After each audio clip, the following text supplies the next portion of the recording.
Olá, bem-vindo a mais um Papo de Esporte. Eu sou Silvio Nascimento, editor de esporte do site da revista Veja. E hoje eu divido a bancada com dois Alexandres. O meu colega Salvador, editor de esporte da revista Veja, e um dos maiores nomes do motociclismo mundial e talvez o maior brasileiro que disputou 18 temporadas da categoria Fórmula 1 das motocicletas, Alexandre Barros.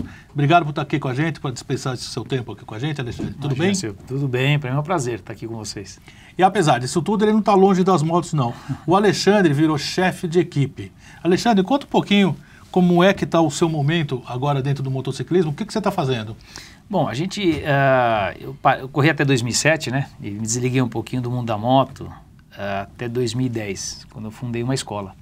Uma escola para motociclistas, para motociclistas normais. E o pessoal que gosta, para níveis diferentes, para passeio, direção defensiva, curso um pouco mais esportivos. E dentro disso foi aparecendo alguns pilotos querendo também fazer curso. E aí surgiu a possibilidade de fazer Esse era o curso que você fazia? Não, né? Esse aí já é equipe. Esse já é foda da equipe. Aqui. E aí do curso surgiu a possibilidade de a gente montar a equipe. Aí montamos a equipe em 2012. Começou só com a categoria 1000 cilindrada, a gente fechou uma parceria com a BMW, entrou a Petrona junto, a gente conseguiu ser campeão na estreia, tanto na Light, que a 1000 Light tinha a 1000 profissional, com dois garotos, que era meu filho com 16 anos e um piloto argentino de 18, né? Dois meninos que nunca tinham andado em 1000, a gente conseguiu ser campeão. E a equipe cresceu. Esses aí são os garotos agora, que é o projeto que eu tenho um carinho muito grande, que é o projeto que a gente fechou em 2013. A gente começou a fazer uma parceria junto com a Estrela Galícia, que é um dos maiores patrocinadores de desenvolvimento de pilotos, que tem equipe lá fora, da onde veio da escola do Mark Marques, o Alex Marques, e junto com a Honda Brasil. Esse projeto nasceu em 2013, quando eu fiz a equipe, a minha intenção sempre foi dar oportunidade a novos talentos, por isso eu comecei de cima para baixo, né, para poder cativar, trazer patrocinador, trazer atenção, e a gente desenvolveu esse projeto. Esse projeto, o bacana dele é que a gente já vem formando pilotos, e já tem 4 anos o projeto. Fomos campeões no ano passado e temos dois vice-títulos com esses garotos. A faixa etária, agora isso são tudo do ano passado, vocês estão vendo, mas aí a faixa agora, o Dioguinho, que é o caçula, ele tinha 10 anos, ele já está com 11, o Guilherme 13. É esse segundo da esquerda, né, Alex? E o Brian é da esquerda, aquele da ponta, ele tem 13 anos, ele já está lá fora e já vai correr agora o Campeonato Espanhol de Pré-Moto 3.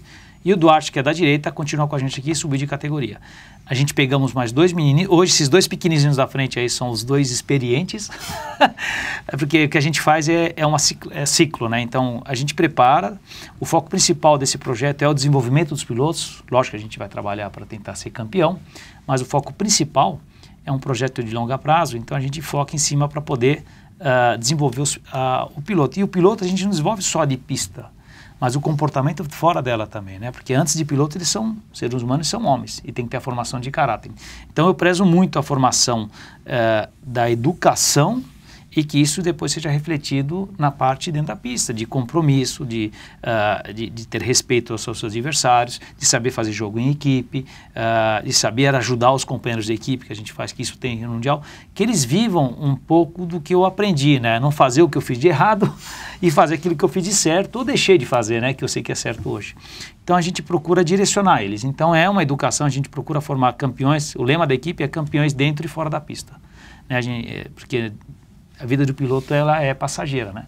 Mas o caráter do ser humano permanece até o resto da vida dele. Então a gente preza muito isso. E o mais bacana desse projeto, que não é que a gente trabalha aqui, tá bom, criamos um menino, apareceu um grande talento. O que faz agora? Né? Qual é o segundo passo? Então a gente tem um projeto fechado junto com a Honda Brasil e a Estrela Galícia. O Emílio Zamora, que é um ex-campeão do mundo, que é o dono da equipe da Estrela Galícia lá fora, que é o empresário do Mark Marques, a gente fez um link com a equipe dele lá fora. Então o piloto sai daqui, o importante disso, financiado,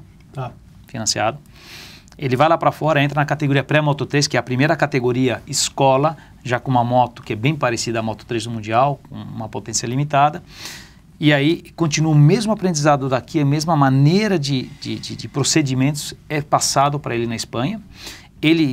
A Espanha hoje é o berço do motociclismo mundial, né, onde estão as melhores escolas, as formações, nível de campeonato técnico e tudo. Se ele for bem, continua sendo financiado e vai para o Campeonato Espanhol de Moto 3, que já são as motos igual do Mundial. Para vocês terem ideia, o nível do campeonato da Moto 3 espanhola, ela é o nível mais alto antes do Mundial. da Moto3. Então, todos os campeões italianos, australianos, americanos, alemão... Passam por lá. E quando entra o campeão, não entra entre os 10 primeiros. Para você ter ideia da magnitude do nível do campeonato da Espanha. Pois é, Alexandre, você estava falando, desculpa te interromper, mas assim, eu estava dando uma olhada no calendário da MotoGP, né? Que, como o senhor falou, é a Fórmula 1 das motos, né? Começou agora dia 20 de março o campeonato, né? Tá até passando aqui pela Argentina agora, nesse final de semana, no 3 de abril, né? Vai ter o GP lá. 4 provas dos 18 GPs são disputados na Espanha. Eu queria entender, você falou, né, Marc Marques, tem esses nomes, Jorge Lourenço, tem, enfim, tem outros nomes que... Pedrosa, tem muito nome. Dani Pedrosa, tem um monte de... Muito piloto espanhol. Muito piloto espanhol. Mas isso é uma coisa, digamos, fabricada, como você falou, chegou um mecenas lá e montou essa estrutura de base para que desse frutos a longo prazo, ou a Espanha sempre foi um país apaixonado por motos ou por motociclismo? E fazendo já uma interrupção nessa carona, que eu ia te perguntar também, basquete espanhol, o tênis espanhol, a moto, ou seja, o que a Espanha faz pelo esporte? Como é que eles conseguem? O que eu posso te dizer, eu vivi na Espanha há muito tempo. Eu fui para a Espanha em 86, quando saí do Brasil, fui para o Mundial, eu fiquei dentro da Espanha, ali perto de Barcelona, numa equipe espanhola. Naquela época, quem me viu, que me viu aqui foi o Jaime Aguirre Soares. Jaime Aguirre Soares, para quem não sabe, teve o filho dele, correu, o Jaime Aguirre Soares, o ex-piloto de Fórmula 1. Mesmo nome, né? É o pai dele, isso. Ele me viu, ele era um piloto de moto, correu campeonato na Espanha, ele tem uma editora, uma revista lá de moto, carros, enfim. Sempre foi apaixonado. E quando ele me viu, falou pro Pedro Fausto, na época que me patrocinava, falou, esse menino tá perdendo tempo aqui no Brasil, que eu já tinha ganhado tempo, tudo isso. E me levou lá para fora. Quando eu fui, eu tenho um grande respeito por essa pessoa, porque essa pessoa é um visionário. Ele está sempre... Tem umas pessoas na vida que você aprende muito. Ele está sempre 10 anos lá na frente, né, das coisas antes de acontecer. Ele criou, quando eu fui para a Espanha em 86, ele criou, chamava o Critério Solomoto, que era uma corrida de base, com uma categoria monomarca, para dar oportunidade para novos talentos, que você pagava só uma taxa de entrada e praticamente ele arrumava os patrocinadores para aquela Copa, né? O equipamento era dele? Era tudo dele, era tudo patrocinado. Lógico. Tinha Honda, enfim, tinha patrocinadores que ele punha e o piloto pagava só uma taxa, mais ou menos, que eram os custos pequenos. E começou isso. E o primeiro piloto a sair do Critério Solomoto foi o Alex Crivillé. Para quem não sabe, o Alex Crivillé foi o primeiro campeão do mundo, 500 na categoria principal, espanhol. Porque até então... Naquela época, os espanhóis só eram bons em categorias pequenas, que era 80, 50 ou 125. E não tinha piloto bom nas 250 e 500, né? Que é a Moto 2 ou a Moto 3 hoje. E essa escola que começou em 86, que foi ele que desenvolveu, continuou. E hoje tem a Red Bull Cup, teve Copa Telefônica, que são o Pedrosa Stone, enfim, foram mudando os nomes, mas o sistema do trabalho foi sendo mantido. Então a gente está falando de um trabalho de 30 anos atrás, foi implantado, pra ter esse que nenhum mundo fazia. O domínio naquela época era tudo americano, só tinha Ed Lawson, Wayne Gardner, Kevin Schwantz, né, Randy Mamola, esses eram os caras top. E não tinha piloto europeu que andava na frente. Falava, o que a gente tem que fazer? A escola americana é melhor que a europeia. Existia esse dilema. E nisso a Espanha foi plantando. E o que aconteceu? Hoje se tornou o berço.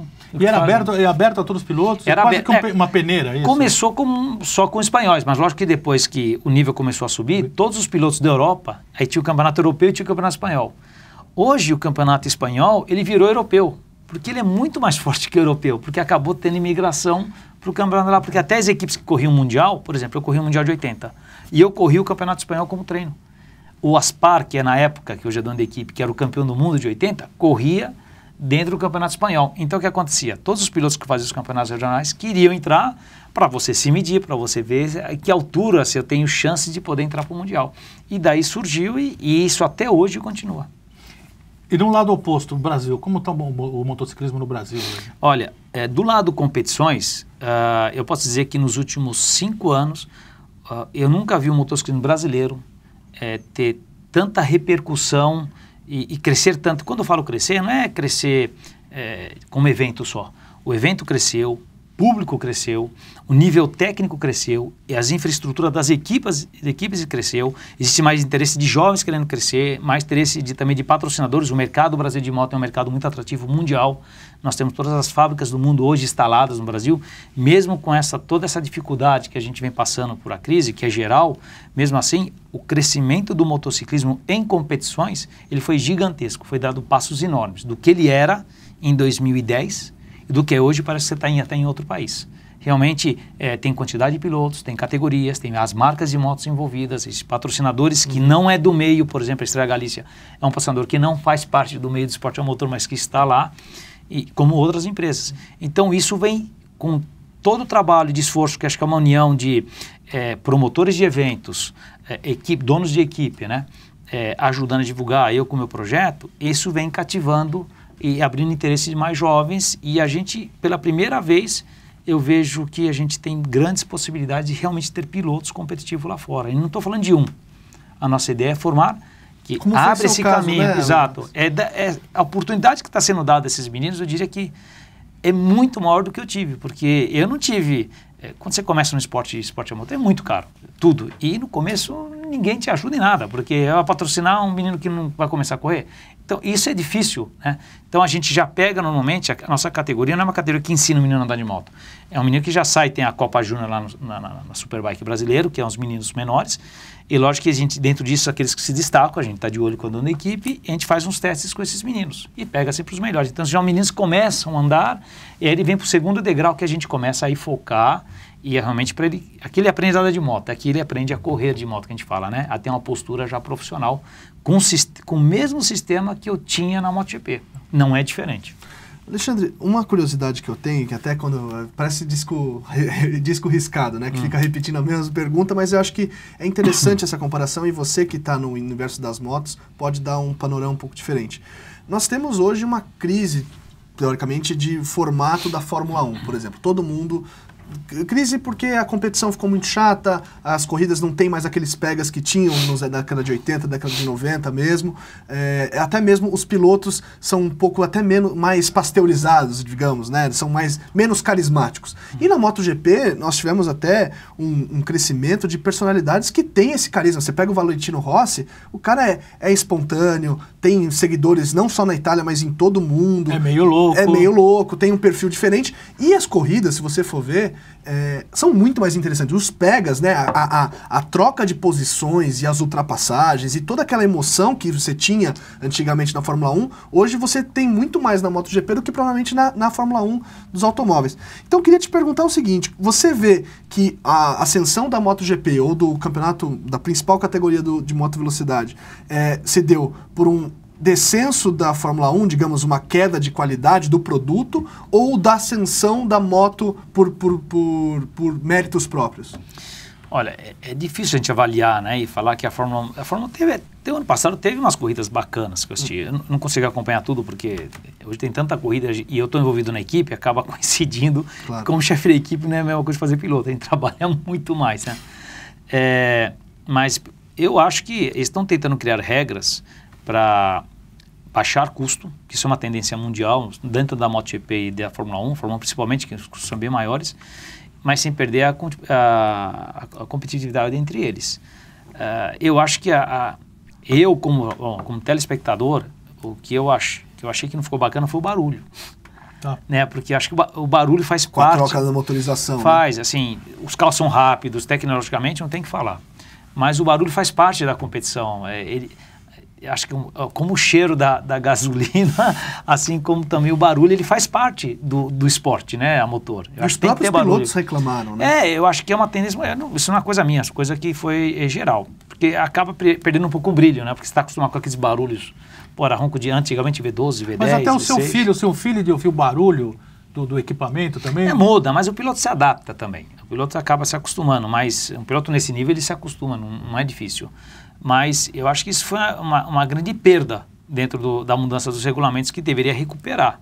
Né? Eu, como telespectador, gostaria de escutar o barulho, não um barulho fraco. Né? Eu acho que isso faz importância. Agora, os pilotos da Fórmula 1 também não pode tirar mérito deles. Você acha que eles têm o mesmo carisma que um Valentino Rossi? Eu não sei. Carisma é uma coisa muito pessoal.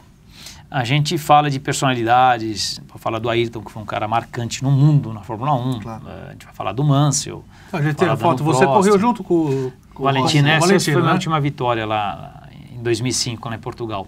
Mas, enfim, assim, às vezes nascem esses pilotos carismáticos que tornam o Valentino um ponto de referência que nunca teve um piloto nesse patamar na moto. Por mais que a gente já pode falar de vários pilotos campeões, que Kevin Schwantz como é muito conhecido, Giacomo Agostini, a gente fala para trás, Michael Holt, tem um monte de Barricini, tem vários pilotos que foram também, né, glamourosos naquela época. Só que o mundo também, ele ficou bem menor. Comunicação hoje se expandiu, a gente hoje trabalha tudo com internet, né, na mão, conversa, né? Então antigamente as coisas era mais difícil para você ter acesso, né? Então isso também globalizou bastante, isso facilitou. Então, quando você faz uma coisa do outro lado do mundo, é online. Hoje não tem diferença. Se eu assistir na internet, se eu assistir pelo telefone ou pela TV, claro. Então isso facilitou também bastante. Então, isso ajuda a levantar muito mais os pilotos, o esporte em si. Mas o Valentino é um marco dentro da motocicleta, assim. Alavancou o esporte num outro patamar. Nunca nenhum piloto teve a penetração mundial como ele teve. Nós temos hoje o Mark Marques, que é um piloto extremamente carismático. O Lorenzo, ele é menos, mas é um piloto técnico, é um piloto mais polêmico, né, que a imprensa também adora. Sim. Mas tem que ter, eu acho que essas rivalidades, tem que ter o tempero, né? A comida só com sal não tem que ter o vinagre, o azeite. Mas a atração foi tanta, o Alexandre, que até o Lewis Hamilton, não faz muito tempo, ele disse que ele gostaria de testar as motos, que ele achava que o futuro da Fórmula 1 era sobre duas rodas, que as motos tinham mais emoção, era um desafio diferente, era um tipo de público diferente também. Ele achava que não só a própria estrutura da Fórmula 1 deveria se espelhar um pouco na MotoGP, no motociclismo de uma forma geral, e como até a nível de emoção, que as corridas de moto, ele considera que eram mais emocionantes e ele queria experimentar. Olha, eu vou te falar, o Schumacher, há um tempo atrás, ele fez um teste, acho que foi em 2007, quando eu parei de correr exatamente. Inclusive caiu, né? Não, ele correu. Teve um ano que ele correu no campeonato alemão. Ele corria com 3, 4 marcas de moto diferentes um dia. Aí ele caiu e acabou se machucando.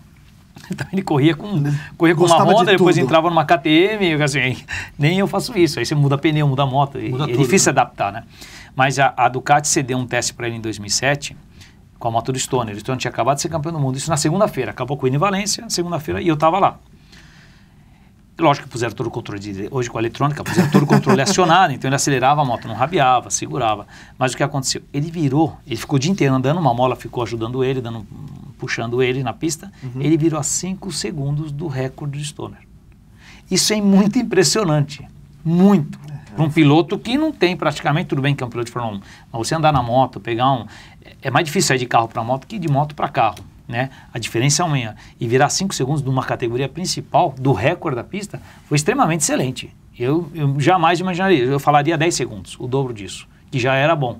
E ele rodou a 5. Então, hoje em dia existe essa facilidade. Apesar que o regulamento está mudando agora, né? Existe uma eletrônica única esse ano, mudou os pneus, a moto vira menos, que também o aro da roda é maior. Tecnicamente, a MotoGP sofreu uma alteração técnica importante para ser mais lenta. Okay. E para nivelar um pouco o custo, né, da eletrônica, que está muito caro, e baixar o nível e que o piloto faça um pouco mais de diferença. Isso que esse regulamento está sendo proposto. Eu sempre fui, desde a época de 2005, que a eletrônica começou a entrar um pouco mais forte na MotoGP, eu sempre fui um pouco contra, porque eu falei, olha, do caminho que estava andando naquela época, eu falei, vai chegar um momento que o piloto pouca diferença vai fazer. Então, tudo aquilo que eu aprendi na minha vida de dosagem manual, né? E que vocês me estourei aprendendo, pô, um ano para o outro vida tirou. Dessa molecada tá fácil. É sempre difícil andar, mas facilita muito e acaba aquela diferença de meio segundo que você pode tirar numa volta, 8 décimos, com eletrônica, isso é 1 décimo. Porque é muito difícil fazer a recuperação. Então o piloto sai e fica travado, fica menos competitiva. E quando você libera, comboio sem... você tem que dar um pouco mais de margem de erro humano, vamos dizer assim, para o piloto fazer um pouco mais de diferença. Eu acho que os pilotos bons sempre vão estar na frente, sempre vai ser isso. Mas existe uma diferença de recuperação melhor, o piloto faz mais diferença nisso. Eu acho que o caminho que eles estão fazendo, que foi tomado esse ano, está fazendo frente agora aquilo que eu falei já desde 2005. Eu falei, vai chegar uma hora que isso é eletrônica. E o Valentino está conversando com ele e falou, Alex, lembra a diferença quando a gente fazia aquele meio segundo, 6 décimos? O mesmo esforço você faz hoje para fazer 1 décimo. Porque não tem muito de onde tirar. Porque você vai todo o tempo, a moto faz tudo sozinha. Diminuiu muito o fator humano. E a margem humana ficou muito pequena. Então isso acho que está recuperando agora. Alex, a gente estava conversando no bastidor aqui antes de entrar no ar, que você falou que o público da moto é um público apaixonado, talvez até mais do que o fã do automobilismo ou fã de carros, propriamente dito. Você tem até uma participação num programa, num quadro, num canal do YouTube, né, que até foi para a TV recentemente, que é o Acelerados, que é, digamos, capitaneado pelo Rubens Barrichello. Qual que seria a característica, então, diferente entre o fã do automóvel, o fã do carro, o fã do automobilismo de carros e o fã das motos, o cara que gosta de moto, vai fazer teste, pilotagem, faz até mesmo curso. Qual que é a característica? O que eu percebi ao longo da minha vida é o seguinte, eu sou fã de carro também, adoro corrida e gosto de dirigir, brinco de kart, quando tem chance de andar. E tentou guiar aí corri na Porsche, não, tinha a oportunidade, fiz a Porsche, vice-campeão, mas assim, eu gosto desse nível e respeito muito, porque eu tive até a condição de correr o Desafio das Estrelas que o Felipe fazia lá, e vou te falar, meu, por mais que eu andava, não sei o quê, chega uma hora que você tem que se especializar. Ninguém é Superman. Chega lá, acho que vai. E tem que respeitar muito os pilotos de ponta, porque realmente precisa de tempo dedicado em cima disso, e cada um na sua área. Claro. Tá? Mas o que eu mais vejo é o seguinte, o que eu percebi é que um dia de chuva, se tiver corrida de Fórmula 1, que seja de qualquer esporte motor, o público cai na arquibancada. De moto, o público não vai embora. Ele fica. Eu já vi vários eventos que a gente fez, ou corrida no Rio de Janeiro, que a gente tinha no Mundial, que é arquibancada lotada, aquele dilúvio caindo, o cara de moto de baixo tomando chuva e fica lá. Um cara de carro, ele procura um pouco mais o conforto, um pouco mais sofisticado, vamos dizer, e parece que o público de moto é um pouco mais aventureiro. Tanto que as corridas onde dá mais público são as corridas aquelas que você tem camping, que tem menos estrutura de cidade, ele gosta de pegar a moto e viajar. Quando é feito os GPs de Barcelona, por exemplo, o GP em grandes capitais, dá 100 mil pessoas, tem público, mas não tem tanto glamour. Entendi. Quando você vai em Jerez, que você tem que viajar, a Holanda, que são cidades pequenas, que vai uma multidão de gente, tem acampamento, vem gente da Europa inteira, os caras viajam 3 mil quilômetros para chegar lá, passam uns 4, 5 dias, porque tem a corrida e porque eles também passam por um evento assim, né? Exato, que é o aventura, até. Dorme em barraca. Assim, o cara de moto já está mais acostumado com vento na cara, a chuva, não, eu não sei se é isso. Mas é intempérie, né? Mas, assim, ele fica lá, ele fala, chuva e sol, tô aqui para ver a corrida, entendeu? E nos fazia arquibancada. Isso eu percebi em alguns eventos, entendeu? Assim, e lógico que você está falando por carro, talvez um pouco mais elitizado, né? A pessoa busca um pouco mais de... Não todos, mas a maioria busca um pouco mais de conforto. Então, essa acho que é a característica principal. O cara de moto, ele está lá... É o que você falou, ele está acostumado a tomar vento na cara, já chuva, sabe o que vai acontecer. Fala, para mim tá aqui na arquibancada, tá bom, eu quero ver os caras andando. Infelizmente o nosso tempo acabou, Alexandre. Eu queria só para finalizar, que vocês têm um plano, qual é o plano de ter um brasileiro novamente no circuito mundial? Qual é o planejamento de vocês? Quando vocês preveem? Olha, eu já estou trabalhando nisso há 4 anos, que eu estou falando. O projeto nosso com a Estrela Galícia Honda está em andamento. É um projeto que eu não meço esforço nenhum do meu lado. Não tem hora para trabalhar. É um projeto que eu não olho só como projeto, mas eu olho como um objetivo pessoal, que eu quero dar oportunidade. E nós temos muito bons pilotos, muitos bons. O Brian, que está lá fora agora, já vai começar a temporada dia 10 agora, já está fazendo os treinos. A equipe da Estrela Galícia nessa categoria fez primeiro, segundo, terceiro, e ele está já no segundo treino dele, já está 7/10 dos melhores tempos. Isso é muito, mas muito bom. Vocês não têm ideia da felicidade que eu tenho de a gente poder ter trabalhado aqui no Brasil, que comparando com a Europa a gente tem muito ainda para chegar lá, e a gente tirar o piloto campeão brasileiro daqui, colocar lá e ser competitivo. Esse é o meu objetivo, de trabalhar. E é lógico que quando ele vai lá para fora, ele tem um contrato de gestão carreira, que é lógico que a gente vai manter a administração da carreira dele, justamente para não perder o foco e fazer os caminhos certos. Mas se tudo der certo, que é o Brian que agora está liderando, a gente continua trabalhando aqui. Tem um Brian, amanhã vai ter outros pilotos. Isso aqui é uma linha de produção, né? Cada ano a gente quer mandar um piloto lá para fora e que vão 10. O Brian, se der tudo certo, eu acredito que em 4 anos ele pode estar no Mundial. Beleza. Tá? Então essa é a ideia, de começando na categoria Moto 3. Mas eu acho que até lá, se a gente começar bons resultados, eu acho que a partir desse ano vai começar a fazer um pouquinho de barulho já para começar uma luz. Já tem um brasileiro vindo aí. Bom, tomara que tudo dê certo, né? Que novamente tenhamos um piloto. Temos uma invasão brasileira, né, Silvio? Já tivemos a espanhola, agora pode ter uma brasileira. Estava na hora mesmo, né? Queria agradecer então aos 2 Alexandres, do Salvador, né? Mais uma vez, que costuma dividir a bancada comigo. E ao Barros, Alexandre, mais uma vez, sorte. Eu agradeço. E quando tiver novidades, por favor, nos avise. Será um prazer. Será um prazer estar aqui, tá bom, Silvio? E queria convidá-los também para assistir o próximo Papo de Esporte. Até lá.